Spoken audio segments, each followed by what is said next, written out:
Tunay ngang mahusay ang inyong mahiwagang bato. Ngunit mahal na Kera, paano ka nakatitiyak na susundin ka ni Danaya at hindi siya nagpapanggap lamang? Madali lamang.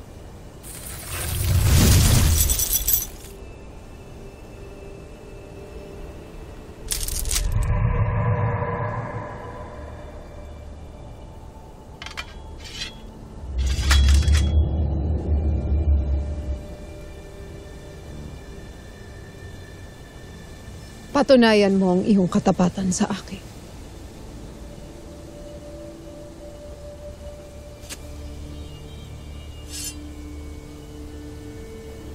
Iyong paslangin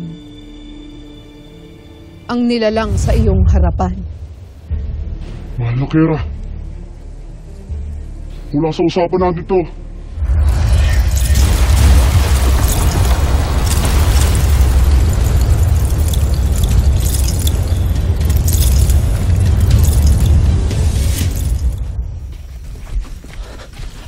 Gaya, sandali lang. Hindi ko na talaga kaya. Ilo! Kailangan.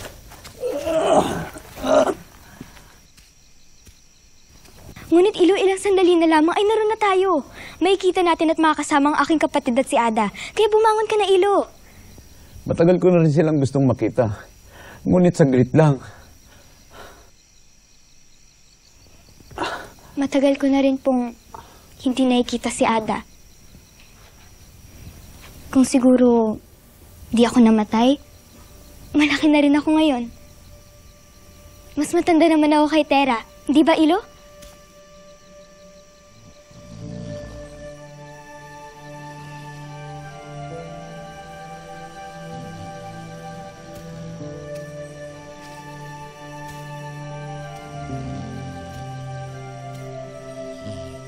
Kaunti-unting sandali na lamang, Ada. Hintayin niyo ako ni Tera.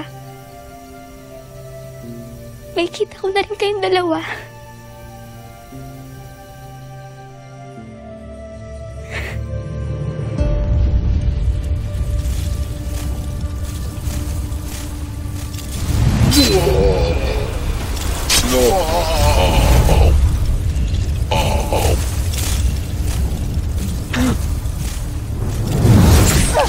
Tunay nga nakamamangha ang kapangyarihan ng itim na bato, mahal na Kera. Grate, Danaya.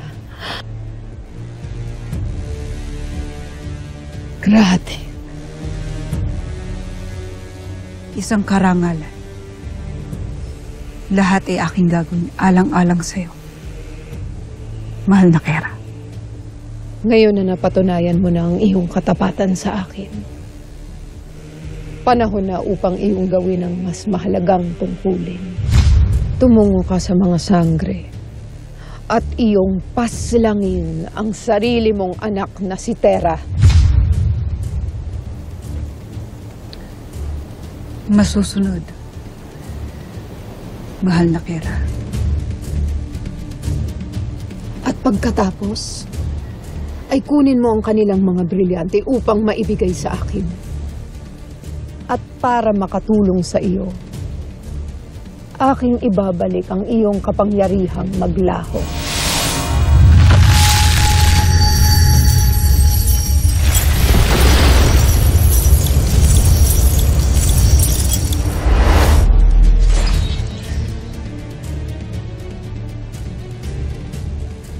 Avisala Eshma.